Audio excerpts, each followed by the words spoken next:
എല്ലാവർക്കും നമസ്കാരം. നമ്മുടെ ചാനലിലെ പുതിയൊരു വീഡിയോയിലേക്ക് സ്വാഗതം. ഇന്നത്തെ റെസിപ്പി ഒരു ബ്രെഡ് റോളിൻ്റെ റെസിപ്പി കേട്ടോ. നമ്മുടെ ബ്രെഡിൻ്റെ ഉള്ളിൽ നല്ലൊരു ഫില്ലിങ്ങോടൊക്കെ കൂടിയിട്ട് വന്നിട്ടുള്ള അടിപൊളി റെസിപ്പിയാണ്. മസാലയൊന്നും വഴറ്റാതെ സിമ്പിളായിട്ട് റെഡിയാക്കി എടുക്കാവുന്നതേ ഉള്ളൂ. ട്രൈ ചെയ്ത് നോക്കി കമൻസൊക്കെ മറക്കാതെ അറിയിക്കുക കേട്ടോ. കണ്ടു നോക്കിയാലോ.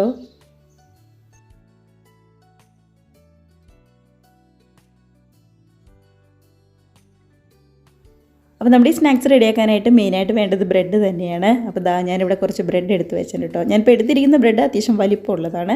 അപ്പോൾ നമ്മുടെ ബ്രെഡ് റോളും കുറച്ച് വലിപ്പമുള്ളതായിട്ടിരിക്കും.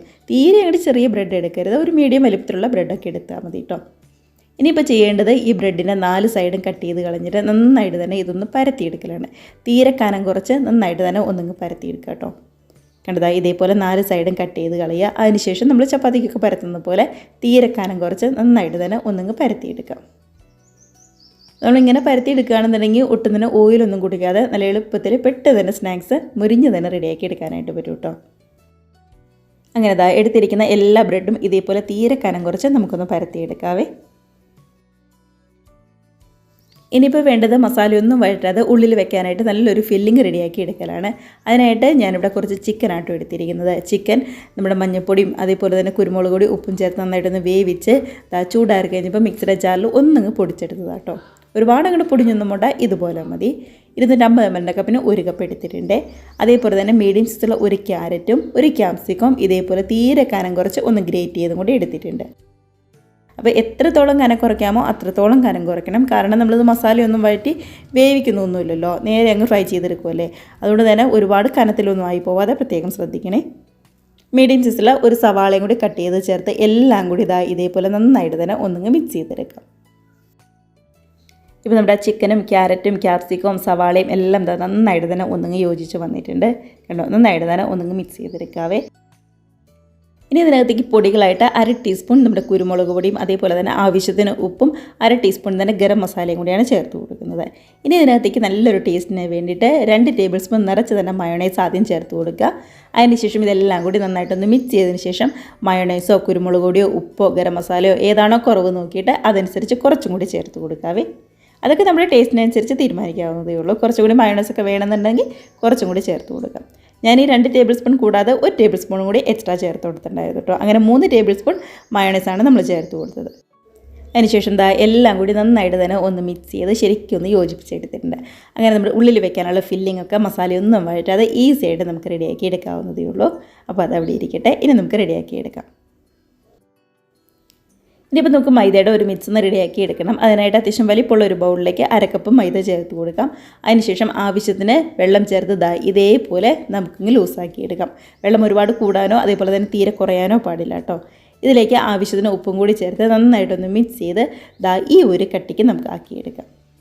കേട്ടോ, ഇതിപ്പോൾ കാണുമ്പോൾ തന്നെ അറിയാൻ പറ്റുമല്ലോ, ഒരുപാട് കട്ടി കൂടുതലൊന്നുമില്ലാതെ പാകത്തിനായിട്ടാണ് നമുക്ക് കിട്ടിയിരിക്കുന്നത്. ഇനിയിപ്പോൾ നമുക്ക് നമ്മുടെ റോളൊന്ന് റെഡിയാക്കി എടുക്കാം. അതിനായിട്ട് നമ്മൾ പരത്തി വെച്ചിരിക്കുന്ന ബ്രെഡിൻ്റെ നടുക്കിലേക്ക് ഇതേപോലെ റെഡിയാക്കി വെച്ചിരിക്കുന്ന നമ്മുടെ ചിക്കൻ്റെ ഒരു മിക്സും കൂടി അങ്ങ് ചേർത്ത് കൊടുക്കാം.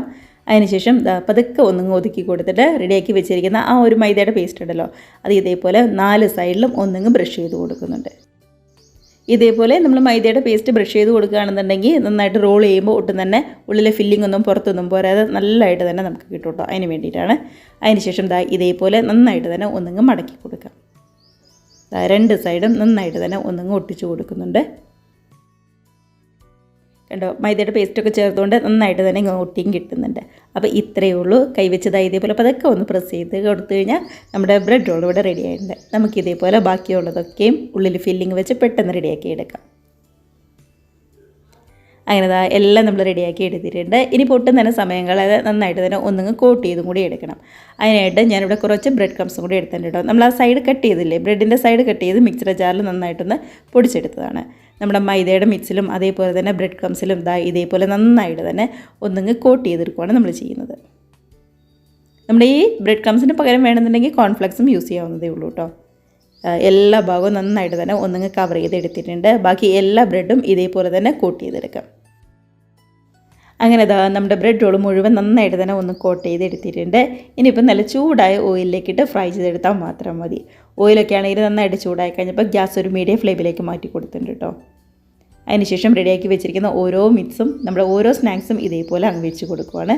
മോൾ ഭാഗത്തേക്കും കുറച്ച് ഓയിൽ എല്ലാ ഭാഗത്തേക്കും ആക്കി കൊടുത്തിട്ട് ഒരു വശം റെഡിയായി കഴിയുമ്പോൾ ഒന്നിങ്ങ് മറിച്ചിട്ട് കൊടുക്കാം. അതേപോലെ തിരിച്ച് മറിച്ചിട്ട് രണ്ട് വശവും നന്നായിട്ട് മൊരിഞ്ഞ് വരുമ്പോൾ കോരിയെടുത്ത് മാറ്റി വയ്ക്കാവുന്നതേ ഉള്ളൂ.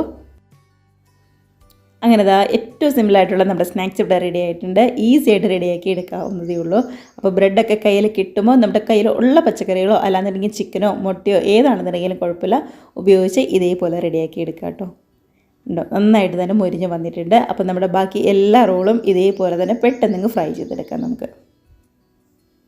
ഗ്യാസിൻ്റെ ഫ്ലെയിം എപ്പോഴും ഒരു മീഡിയം ഫ്ലെയിമിൽ വെക്കണം. ഹൈ ഫ്ലെയിമിലോ അതേപോലെ തന്നെ ലോ ഫ്ലെയിമിലോ വെക്കാതിരിക്കാൻ ശ്രദ്ധിക്കുക കേട്ടോ. അപ്പോൾ ഇത്രയേ ഉള്ളൂ നമ്മുടെ സ്നാക്സിൻ്റെ പരിപാടി എന്ന് പറയുന്നത്. കണ്ടോ, അത്യാവശ്യം നല്ല വലിപ്പമുള്ള ബ്രെഡ് ആയതുകൊണ്ട് തന്നെ 1-2 കഴിക്കുമ്പോഴേക്കും വയറ് ഫുള്ളാവും കേട്ടോ. അപ്പോൾ എല്ലാവരും ഇതേപോലെ തന്നെ ട്രൈ ചെയ്ത് നോക്കുക. നല്ല ചൂടോടുകൂടി നമ്മുടെ സോസിൻ്റെയൊക്കെ കൂടെ അടിപൊളിയായിട്ടിരുന്ന് കഴിക്കാവുന്നതേ ഉള്ളൂ. ട്രൈ ചെയ്ത് നോക്കി കമൻസൊക്കെ മറക്കാതെ അറിയിക്കണേ. അതുപോലെ തന്നെ റെസിപ്പിയൊക്കെ നിങ്ങൾക്ക് ഇഷ്ടമായിട്ടുണ്ടെങ്കിൽ ഒന്ന് ലൈക്ക് അടിച്ച് മറ്റുള്ളവരിലേക്ക് കൂടി ഷെയറും കൂടി ചെയ്യാനും, ആദ്യമായിട്ട് നമ്മുടെ ചാനൽ ആരെങ്കിലും കാണുന്നവരുണ്ടെങ്കിൽ നമ്മുടെ ചാനലും കൂടി ഒന്ന് സബ്സ്ക്രൈബ് ചെയ്ത് സപ്പോർട്ടും കൂടി ചെയ്യാനായിട്ട് മറക്കല്ലേ. എന്നിട്ട് പുറം ഭാഗമൊക്കെയാണെങ്കിൽ നന്നായിട്ട് മുരിഞ്ഞ്, ഉള്ളിലാണെന്നുണ്ടെങ്കിലും ആ ചിക്കൻ്റെ ഫില്ലിങ്ങും മയോണൈസും എല്ലാം കൂടി വരുമ്പോൾ ഒരു പ്രത്യേക ടേസ്റ്റ് തന്നെ കേട്ടോ. നമ്മുടെ ക്യാരറ്റും ക്യാപ്സിക്കും എത്രത്തോളം കനം കുറയ്ക്കാമോ അത്രത്തോളം കനം കുറയ്ക്കണം. കാരണം നമ്മളത് മസാലയിലിട്ട് വഴറ്റാത്തത് കൊണ്ടാണ് നമ്മൾ തീരെ കനം കുറയ്ക്കണം എന്ന് പറഞ്ഞത്. ട്രൈ ചെയ്ത് നോക്കുക. നല്ല ഹാപ്പി ആയിട്ട് ഇന്ന് എല്ലാവരും കഴിക്കുക. നമുക്ക് പുതിയ പുതിയ വീഡിയോസൊക്കെ ആയിട്ട് വീണ്ടും കാണാം. ബൈ.